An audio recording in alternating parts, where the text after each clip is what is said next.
Fim do primeiro reinado. Um dos traços característicos do povo brasileiro é o seu profundo amor à liberdade.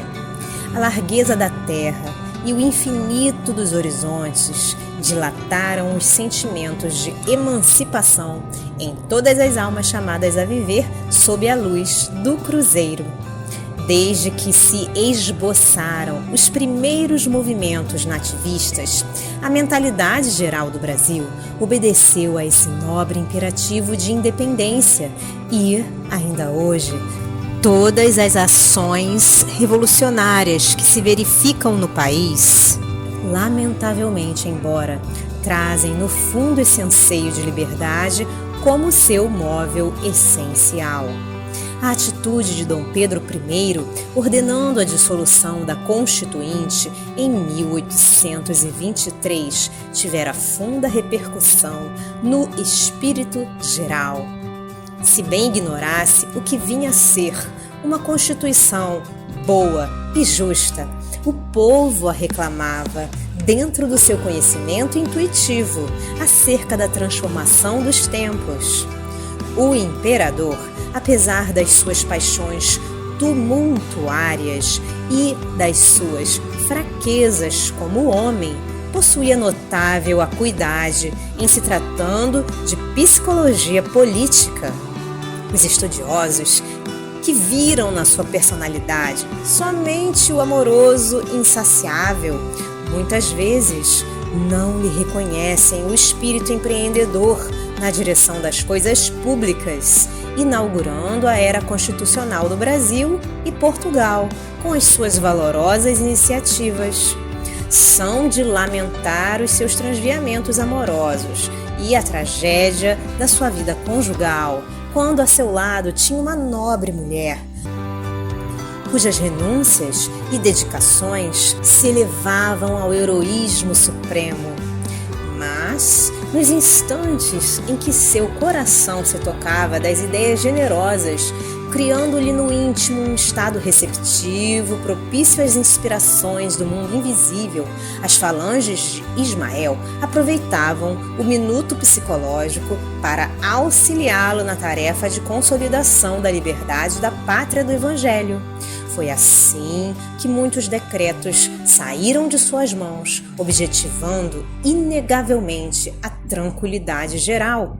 Como dizíamos, a sua resolução extrema de dissolver a Assembleia e exilar os Andradas cavaram um abismo entre ele e a opinião pública, intransigentemente apaixonada pela emancipação do país. As lutas isoladas se multiplicavam assustadoramente. No Rio e nas províncias, tudo era um clamor surdo de protestos contra os atos de Dom Pedro, que, aliás, não poderia manter outra atitude em face do ambiente confuso do país. A província de Pernambuco, onde se plantaram inicialmente as balizas dos grandes sentimentos da liberdade e da democracia sob a influência de Maurício de Nassau, alimentava mais que nunca o sentimento de independência e de autonomia. Todas as grandes ideias encontravam no Recife o clima apropriado ao seu desenvolvimento, e foi justamente aí que as deliberações de Dom Pedro feriram mais fundo. A 24 de julho de 1824, estalam na terra pernambucana os primeiros movimentos da Confederação do Equador, que se ramificava por toda a região do norte a proclamar as generosas ideias republicanas. Paz de Andrade coloca-se à frente da ação revolucionária com o fim de agir contrariamente ao imperador, a quem se atribuía o propósito de reunir as coroas do Brasil e de Portugal, reintegrando-se o primeiro na vida colonial. Mas o governo central providencia energicamente. Lord Cochrane, Lima e Silva são enviados com urgência para extinguir a insurreição. Em Pernambuco, o futuro Marquês do Recife, com todo o seu prestígio entre os lavradores, inicia a defesa do governo imperial e prestigia as tropas enviadas que sufocam o movimento. Os republicanos são vencidos e presos. Paz de Andrade refugia-se num navio inglês, conseguindo escapar à ação repressiva do Império, mas João Ratcliffe e Frei Caneca pagam com a vida o sonho republicano. Executados militarmente, são eles o doloroso escarmento para os companheiros. Ambos iam, porém, associar-se aos trabalhos do infinito sob a direção de Ismael, cuja misericórdia alentava as energias da pátria brasileira. Não terminaram com o desaparecimento da Confederação do Equador as agitações intestinas. Os reinóis, espalhados por todos os recantos do país, esperavam um golpe de unificação das duas pátrias, sonhando com o regresso à vida colonial em benefício dos seus interesses econômicos. Os brasileiros, todavia, entravam em luta com os portugueses, constituindo esses movimentos uma ameaça constante à paz coletiva durante vários anos. O mundo invisível, porém, atua de maneira sensível entre os gabinetes políticos para que a província cisplatina fosse reintegrada em sua liberdade, após a anexação indébita, levada a efeito pelas Forças Armadas de Dom João VI em 1821, por inspiração de Dona Carlota Joaquina. A imposição para submetê-la era francamente impopular, porquanto, desde o início da civilização brasileira, os mensageiros de Jesus difundiram o mais largo conceito de fraternidade dentro da pátria do cruzeiro, onde todo o povo guarda a tradição da solidariedade e da autonomia. A realidade é que Ismael triunfa sempre.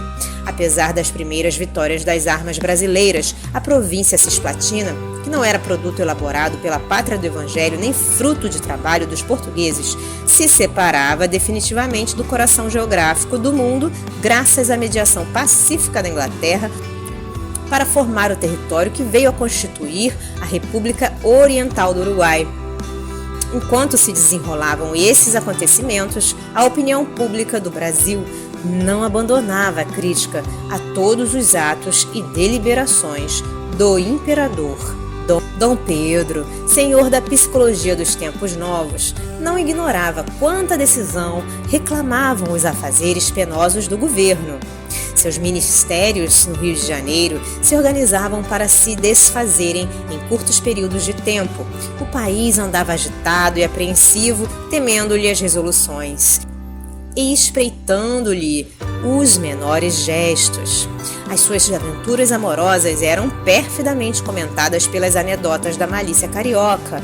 O povo, conhecendo alguma coisa da sua conduta particular, se encarregou de elaborar a maior parte de todas as histórias ridículas em torno da sua personalidade, que, se rude e sensual, não era diferente da generalidade dos homens da época e tinha, não raras vezes, rasgos generosos que alcançavam os mais altos cumes do sentimento. A imprensa, instituída pelo Conde de Linhares em 1808, sob a proteção de Dom João VI, no casarão da Rua do Passeio, não o abandonou, transformando-se em sentinela dos seus menores pensamentos. O imperador era acusado de proteger criminosamente os interesses portugueses, a despeito das suas ações em contrário. Muitas vezes, em momentos de meditação, no Paço de São Cristóvão, já ao tempo de suas segundas núpcias, deixava ele vagar o espírito pelo mundo rico das suas experiências acerca dos homens e da vida, para reconhecer que todo aquele ódio gratuito lhe adivinha da condição de português nato. O Brasil era reconhecido ao seu feito no que se referia à independência política, mas não tolerava a origem do seu imperador em se tratando dos problemas da sua autonomia.